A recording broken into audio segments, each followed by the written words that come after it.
আমার স্বামী একজন চরিত্রবান ছিলেন। আমি তাকে সবসময় অবহেলা করতাম। তারপরও সে কোনো রাগ করত না। একদিন রাস্তা থেকে একটা মেয়েকে নিয়ে আসলেন আমার বাড়িতে। মেয়েটা দেখতে খুবই সুন্দরী ছিল, কিন্তু মেয়েটিকে যে বাড়িতে নিয়ে আসলেন তার আমি কিছুই জানতাম না। মেয়েটিকে লুকিয়ে রাখতেন। একদিন আমি হঠাৎ রুমে গিয়ে যা দেখলাম তা দেখে আমার মনে হলো পায়ের নিচ থেকে মাটি সরে গেল। তাহলে পুরো ঘটনাটি আপনাদের বলি। আমি রাত 12টার দিকে বাড়ি ফিরছিলাম, হঠাৎ একটি মেয়ে পিছন থেকে বলতে লাগলো, এই যে শুনছেন, প্লিজ আমায় একটু হেল্প করেন। মেয়েলি কণ্ঠ শুনে পিছনে ফিরে তাকালো রাতুল। রাত প্রায় 1টা বাজে। এত রাতে একটা মেয়ে, তাও আবার কালো বোরকা, কালো হিজাব, হাত মোজা, পা মোজা পরা, হাতে বড়সড় একটা ব্যাগ। কিছুটা বিগড়ে গেল রাতুল। কি হেল্প করব আপনায়? আর এত রাতে একটা মেয়ে মানুষ রাস্তায় কেন এই বেশে? আমি অনেক বিপদে পড়ছি, প্লিজ কোথাও আজকে রাতটা থাকার ব্যবস্থা করে দেন। কান্না ভেজা কণ্ঠে বলল। প্লিজ কান্না থামান, মানুষ দেখলে বাজে ভাববে। এত রাতে একটা ছেলের কাছে হেল্প চাচ্ছেন? আজব মেয়ে আপনি। বিপদে পড়লে মানুষ আজবই হয়ে যায়। আজব হন আর যা ই হন, আমি আপনাকে কোথায় থাকার ব্যবস্থা করে দিই বলেন? আপনার বাসায় আজ রাতটা থাকা যাবে, বিশ্বাস করেন সকালে চলে যাব। এই মেয়ে, তোমার কমন সেন্স আছে? এত রাতে মেয়ে নিয়ে বাসায় গেলে আব্বু আম্মু আমায় কুইটটা লবণ দিবে। আমায় কোনোভাবে হেল্প করা যায় না? হেল্প হেল্প করতেছেন, এত রাতে বাসা থেকে বের হয়েছেন কেন? ঠিকানা কোথায় আপনার? বাসার ঠিকানা দেন, আমি বাসায় পৌঁছে দেই। বাসায় যাওয়ার হলে আর এত রাতে রাস্তায় থাকতাম না। আমার পরিবারে আপন কেউ নেই। সৎ মা বাবা নেই। তাহলে আমি হেল্প করতে পারব না? হাঁটতে শুরু করল রাতুল। মনের ভেতর খচখচ করতে লাগল। মেয়েটা হয়তো খুব বিপদে পড়ছে, নয়তো কি অপরিচিত কারো কাছে এত অনুরোধ করে। এখন তো রাস্তায় বখাটেদের অভাব হবে না যদি মেয়েটার কিছু হয়। এই ভেবে আবার পিছন হাঁটতে লাগল। আরে এখানেই তো ছিল, মেয়েটা কই গেল? আশেপাশে খুঁজতে লাগল। দেখে মেয়েটা দেয়ালের আড়ালে বসে আছে। এই যে শুনছেন? আমচকা কারো ডাক শুনে হকচকিয়ে উঠে মেয়েটা। দেখে ওই ছেলেটা আবার আসছে। আপনি আবার কেন আসছেন? আপনার নিতে আসলাম। ইচ্ছা হলে আমার সাথে চলেন। রাতটা থেকে সকালে চলে এসেন। মেয়েটা কেঁদেই চলছে। প্লিজ কান্না থামান, চলেন আমার সাথে। বিশ্বাস করেন আমার মনে কোনো অন্য মতলব নেই। আমি সকালেই চলে আসব। আমি কি বলছি, আপনার মনে অন্য মতলব আছে। হাঁটতে শুরু করল দুজন। আমার ব্যাগটা একটু আপনার হাতে নিবেন? কেন? কেন? আজব মেয়ে তো আপনি, আপনার ব্যাগ টানাবেন আমায় দিয়ে? এভাবে বলছেন কেন? থাক, লাগবে না। হইছে, দেন, আমার আছে। ওরে বাবা, এত ওজন কেন ব্যাগ?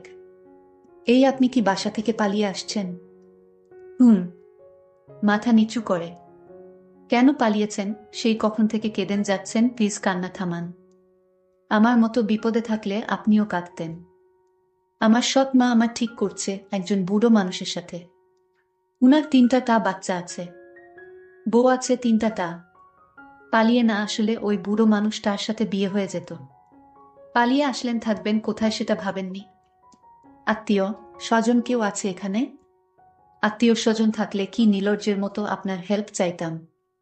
আজব মেয়ে তো আপনি, থাকা খাওয়ার জায়গা নেই অথচ বাসা থেকে পালিয়ে এসছেন। যাই হোক, সেটা আপনার ব্যাপার। নাম কি আপনার? জুয়েনা আক্তার মিম। আপনার নাম কি? হায়দার হোসেন রাতুল। আচ্ছা, আমি কি আপনার বাসায় থাকবো আজকে রাতে? বাসায় না তো জঙ্গলে থাকবেন? আমায় বিশ্বাস না হলে রাস্তা মাপেন। বিশ্বাস না হলে কি হেল্প চাইতাম? আপনার বাবা মা যদি কিছু বলে? বাবা মা এখন মনে হয় ঘুমিয়ে গেছে। যেভাবে হোক ম্যানেজ করব, আপনার ভাবতে হবে না। আমি আর হাঁটতে পারছি না। হাত পা অবশ হয়ে যাচ্ছে, গাড়ি ডাকলে ভালো হতো। বাসার সামনে এসে গাড়ি খুঁজেন? মানে? মানে আপনি এখন আমার বাসার সামনে দাঁড়িয়ে আছেন। আপনি একটু আড়ালে দাঁড়ান, আমি দেখে আসি বাবা মা ঘুমাইছে কিনা। আচ্ছা।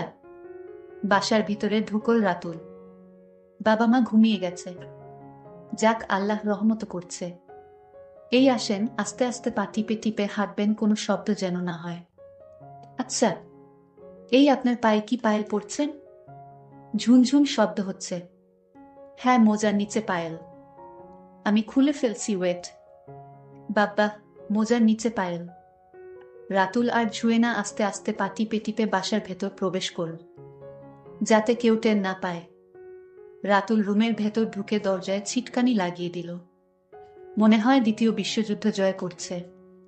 রাতুল ফিসফিস করে জুয়েনার উদ্দেশ্যে বলল, কোনো রকম শব্দ করবেন না। আর এটা আমার রুম, আজকে রাতে এখানেই থাকবেন। জুয়েনা কান্না ভেজা ফাঁপা ফাঁপা কণ্ঠে ফিসফিসিয়ে বলল, আপনি কোথায় থাকবেন? আমি কোথায় থাকবো মানে? আমিও রুমে থাকব। আপনি খাটে ঘুমাবেন আর আমি সোফায়। হাজার হোক আপনি আমার অতিথি, অপ্রত্যাশিত অতিথিও বলতে পারেন। অতিথির আপ্যায়ন না করলে আল্লাহ আমায় পাপ দিবে। না না, আপনি খাটে ঘুমান, আমি সোফায় ঘুমাবো। এমনিতেই আপনায় অনেক বিরক্ত করছি। বিরক্ত করেননি, ঝামেলায় জড়াইছেন। বাবা মা টের পেলে কি হবে সেটা আল্লাহই জানে। আচ্ছা, আপনি সেই কখন থেকে কেঁদেই যাচ্ছেন, প্লিজ কান্না থামান। হুম। কি হুম? আপনি মনে হয় অনেক ক্লান্ত। হাত মুখ ধুবো, অনেক ক্লান্ত লাগছে। আচ্ছা, আপনি হাত মুখ ধুয়ে আসেন। আমার খুব ক্লান্ত লাগছে। আমি সোফায় শুয়ে পড়ছি, আপনি খাটে শুয়ে পড়েন ফ্রেশ হয়ে। হুম। আর শুনেন, সকালে কেউ দরজা নক করলে দরজা খুলবেন না। দরজা নক করলে আপনি গেস্ট রুমে চলে যাবেন, আর আপনার ব্যাগটাও খাটের নিচে রাখেন। আচ্ছা? কোনো মেয়েলি জিনিসপত্র রুমে রাখবেন না ভুলেও। সব ব্যাগে গুছিয়ে রাখেন। কালকে সকালে চলে যাবেন কিন্তু। দেখতেই তো পাচ্ছেন কত রিস্ক। চলে যাব? আমার বউ তার বাপের বাড়ি গেছে, কালকে দুপুরে চলে আসবে। এসে যদি আপনার এই রুমে দেখে তাহলে একদম মেরে ফেলবে। কি আপনার বউ আছে? কেন, আমার বউ থাকা কি অস্বাভাবিক কিছু? না, সেটা বলিনি। যাই বলেন। যান, ফ্রেশ হয়ে শুয়ে পড়েন, আমার খুব ক্লান্ত লাগছে, এখন ঘুমাবো। রাত প্রায় 2টা বেজে গেছে। সকালে উঠে আবার অফিসে যেতে হবে। জুয়েনা হাত মুখ ধুইতে গেল। রাতুল সোফায় শুয়ে পড়ল। লোকটা কত ভালো, আমার জন্য কত রিস্ক নিল। এমন ভালো মানুষও এই যুগে আছে। লোকটার ভেতরে খারাপ কোনো দৃষ্টিভঙ্গি নেই। এসব ভাবতে ভাবতে তাড়াতাড়ি হাত পা ধুয়ে নিল। খুব ক্ষুধা পেয়েছে। কালকে দুপুরে ভাত খেয়েছে, এখন পর্যন্ত এক ফোঁটা পানিও মুখে দেয়নি। আবার খুব কান্না পাচ্ছে। চিৎকার দিয়ে কান্না করতে ইচ্ছে করছে। কান্না করলে বুকের ভেতরটা হালকা হতো। এমনটা হবে জুয়েনা কখনো ভাবতেও পারেনি। আজকের এই রাতটা হয়তো কখনো ভুলতে পারবে না। মাথার ভেতর দাগ কেটে থাকবে।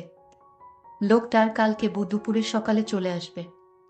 সকালে চলে যেতে হবে, কিন্তু কোথায় যাবে? তার জন্য যে সব দুয়ার বন্ধ।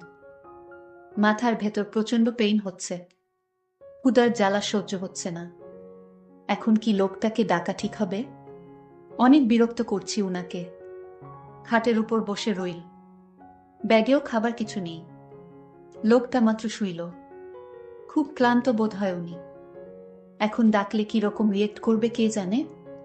যে রকম রিয়েক্ট করার করুক। বিপদে পড়লে সব রকম রিয়েক্ট সহ্য করতে হয়। বিপদটা নিজের ভুলের কারণে হয়েছে, তাই সব রকম পরিস্থিতি নিজেরই ফেস করতে হবে। রাতুলের কানের কাছে গিয়ে আস্তে আস্তে বলল, এই যে শুনছেন, বেশি জোরেও কথা বলা যাবে না। আবার বলল, এই যে শুনছেন, একটু উঠেন প্লিজ। ধুর, উনি উঠছে না। এইটুকু সময়ের ভেতর এত গভীর ঘুমে তলিয়ে গেল। না, এভাবে উঠবে না উনি। অন্য পন্থা অবলম্বন করতে হবে। রাতুলের পায়ে পানি ছিটা দিল। রাতুল সাথে সাথে হকচকিয়ে লাফিয়ে উঠল। এই কে? কে? চুপ! আমি জুয়েনা। কিছুটা বিরক্ত ভাব নিয়ে বলল, ও আপনি? এতক্ষণ তো বোরকা হিজাব পরা ছিলেন, তাই চিনতে পারিনি। খুব বিরক্ত হচ্ছেন তাই না? জানেন আমি কালকে রাতে ভাত খেয়েছি, এখন পর্যন্ত একটু পানিও মুখে দেইনি। ক্ষুধার জ্বালায় ঘুমাতে পারছি না। যদি কিছু খেতে দিতেন। মেয়েটার মুখটা একদম শুকিয়ে আছে। চোখগুলো ফুলে গেছে। নাকের ডগায় ঘাম জমেছে বিন্দু বিন্দু। কি মায়া মেয়েটার ভেতর! এত মায়াবী মানুষ কি করে হয়? খুব মায়া হলো মেয়েটার প্রতি। আচ্ছা আপনি বসুন, আমি ডাইনিং রুম থেকে খাবার নিয়ে আসছি। নিঃশ্বাস ছেড়ে বাঁচল ছুঁয়ে না। না, লোকটা খুব বেশি ভালো। কি ধৈর্য! জগৎটা এত বেশি বৈচিত্র্যময় কেন? কিছু কিছু মানুষ নর্দমায় ময়লা আবর্জনার চেয়েও খারাপ, আর কিছু কিছু মানুষ খুব বেশি ভালো। তখন তাকে খাবার দিলাম, আর বলে দিলাম খেয়ে ঘুমিয়ে পড়ুন। ঠিক আছে, আর আপনাকে ডিস্টার্ব করব না, আমি খেয়ে ঘুমিয়ে পড়ছি। সকাল হলো, আপনি গেস্ট রুমে চলে যান, এখানে থাকবেন। আমি একটু বাহির থেকে আসছি। এসে দেখি মেয়েটা অসহায়ের মতো গেস্ট রুমে বসে রয়েছে। আমি এসে বললাম, চলে যান, সকাল তো হলো, আপনি তো বললেন সকাল হলে চলে যাবেন। প্লিজ আজ রাতটা থাকতে দিন, আমি কাল চলে যাব। হায় আল্লাহ, আমি কোন বিপদে পড়লাম! প্লিজ আজকের রাতটা আপনার বাড়িতে থেকে সকালে চলে যাব। আজব তো, আপনি কাল বললেন আজ চলে যাবেন, আর এখন বলতেছেন কাল চলে যাবেন। আমি বউ বাপের বাড়িতে থেকে একটু পরেই এসে যাবে, তখন কি হবে? আপনাকে দেখলে আমায় মেরে ফেলবে। আমি গেস্ট রুমে থাকবো, কোনো শব্দ করব না। মেয়েটার এমন আকুতি মিনতি দেখে আর না করতে পারলাম না। তার কথা মেনে নিলাম। একটু পর আমার স্ত্রী বাড়িতে চলে আসলো, আর মেয়েটি দ্রুত গেস্ট রুমে চলে গেল। আমি বললাম, কিভাবে এত সকাল সকাল চলে আসলে? আমাকে ফোন করলেই তো তোমাদের এগিয়ে নিয়ে আসতাম। আমার বউ বলল, আর এত দরদ দেখাতে হবে না। আমি এতদিন বাপের বাড়িতে ছিলাম, একটা ফোন দিয়ে খবর পর্যন্ত নেননি, আর এখন দরদ দেখাতে আসছে। তুমি এভাবে কথা বলছো কেন? এই 2টা দিন আমি একটু বিজি ছিলাম। তোমার আর বিজি কিসের? আর বলো না। আমার বন্ধু রাশেদ বলেছে তার সাথে ব্যবসার কাজে লাগতে। হয়েছে হয়েছে, এবার বাজারে যাও, দ্রুত বাজার নিয়ে এসো। আমি বাজার নিয়ে আসলাম। আমার বউ রান্না করতে গেল রান্নাঘরে। আমি এর ভিতরে একবার গেস্ট রুমে গেলাম, গিয়ে দেখি মেয়েটি ঘুমিয়ে আছে। আমি আস্তে আস্তে ডাক দিলাম, এই যে শোনেন। তখন জুয়েনা বলল, আমি ঘুমাইনি, আমি আপনার এবং আপনার স্ত্রীর কথা সব শুনেছি। আপনার মতো এত চরিত্রবান স্বামীর সাথে এরকম আচরণ করে আপনার স্ত্রী। আচ্ছা আপনি জানেন আমি একটা নরকে আছি। আমার বাবা মা পছন্দ করে আমাকে এই মেয়েকে বিয়ে করেছিলাম, কিন্তু আমি আমার মনের মতো স্ত্রী পাইনি। হঠাৎ স্ত্রীর ডাক পড়ল। আমি আস্তে করে ওয়াশরুমের পাশ দিয়ে বের হয়ে গেলাম। আমার স্ত্রী বলতে লাগলো, তুমি ওয়াশরুমে ছিলে নাকি গেস্ট রুমে? আমি বলেছি গেস্ট রুমে গিয়েছিলাম, আমার একটা পুরাতন ব্যাগ খুঁজতে। ও তাই? ঠিক আছে, এখন রাতে খাবার খেয়ে নাও। তুমি খেয়েছো? খেয়েছি। এত ব্যান ব্যান না করে খেয়ে নাও। স্ত্রীর এরকম কথা শুনে কারো গলা দিয়ে ভাত নামবে না। তারপর আমার স্ত্রী যখন ঘুমিয়ে পড়ল, আমি কিছু খাবার নিয়ে গেস্ট রুমে চলে গেলাম। তারপর জুয়েনাকে বললাম, নাও চুপচাপ খেয়ে নাও। তুমি খাবে না? না, আমি খাবো না। তুমি খেয়ে নাও। জুয়েনা আমাকে বলল, ঠিক আছে, আমিও ভাত খাবো না যদি আপনি না খান। না, তুমি কি বলছো? তুমি আমার কে? মনে করো আমি তোমার একজন আপনজন। জুয়েনার কথাগুলো শুনতে আমার খুব ভালো লাগতো। আমি জুয়েনাকে বললাম, আচ্ছা, তোমার কেমন ছেলে পছন্দ বলো, আমি তোমাকে বিয়ে দিব। আমার কেমন ছেলে পছন্দ জানতে চান? যদি বলি আপনার মতো। ও তাই জুয়েনা, আসলে আমি তোমার কথার মায়ায় পড়ে গেলাম। আমরা এসব গল্প করছিলাম। আমার স্ত্রী পাশ থেকে সব শুনে ফেলেছে ততক্ষণে। আমার স্ত্রী জুড়ে চিৎকার করে এলাকার মানুষ দিয়ে বাড়িতে ভিড় জমিয়ে ফেলেছে। জুয়েনা বলল, এখন কি হবে? কিছু হবে না। এলাকার মাতবর এসে আমাকে জিজ্ঞেস করলো, তোমার ঘরে এই মেয়েকে কতদিন পর্যন্ত লুকিয়ে রেখেছিলে? মাতবর সাহেবের জবাবে আমি বললাম, কারো সম্বন্ধে ভালো করে না জেনে বাজে মন্তব্য করবেন না। এই মেয়েটি বিপদে পড়ে রাস্তায় কাঁদছিল রাত 2টার দিকে। আমি তাকে আমার বাড়িতে আশ্রয় দিয়েছি। এটা কি আমার অপরাধ? এলাকার লোক বলল, ভালো কথা, আশ্রয় দিয়েছে, কিন্তু তাকে লুকিয়ে রাখলে কেন? তার জবাবে আমি বললাম, আমি তাকে লুকিয়ে রেখেছি আমার স্ত্রীর জন্য। কারণ আমার স্ত্রী যদি অনুমতি নিতাম তাহলে কোনোদিন মেয়েটাকে আশ্রয় দিত না, আর তাই তাকে লুকিয়ে রেখেছিলাম। এটা আমরা মেনে নিতে পারলাম না। মাতবর সাহেব না মেনে নিতে পারলে আমাকে কি করতে হবে বলেন? তোমাকে এর শাস্তি হিসেবে এই গ্রাম ছাড়া হতে হবে। এলাকার সব মানুষ বলাবলি করতেছে। হঠাৎ করে জুয়েনা বলে উঠল, মাতবর সাহেব, আমি রাতুলকে বিয়ে করতে চাই। রাতুলের মতো মানুষ পাওয়া এই যুগে ভাগ্যর ব্যাপার। যদি রাতুল চায় আমি তাকে বিয়ে করতে চাই, তবু রাতুলকে গ্রাম ছাড়া হতে দিব না। কারণ রাতুল সৎ আদর্শবান ব্যক্তি, তার মতো ছেলের বউ হওয়া ভাগ্যর ব্যাপার। আমি তো অবাক হয়ে গেলাম জুয়েনার কথা শুনে। এইদিকে আমার স্ত্রী বলল, তোর কত বড় সাহস, তুই আমার স্বামীকে আমার কাছ থেকে কেড়ে নিতে চাস? রাতুল বলল, আমি তোমাকে রাখতে চাই না, তোমার সাথে সংসার করে আমি জাহান্নামে জ্বলছি। তোমার মতো দুশ্চরিত্রা নারীকে এ বাড়িতে রাখবো না। এতদিন সহ্য করছি, আমার মা বাবার দিকে তাকিয়ে আর সহ্য করব না। তুমি এ বাড়ি থেকে চলে যাও, আমি ডিভোর্স লেটার পাঠিয়ে দেব।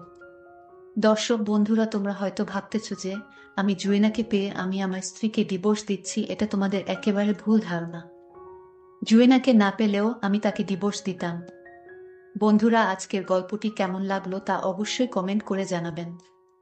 দেখা হবে নতুন কোনো ভিডিওতে, সেই পর্যন্ত সকলে ভালো থাকবেন। ধন্যবাদ।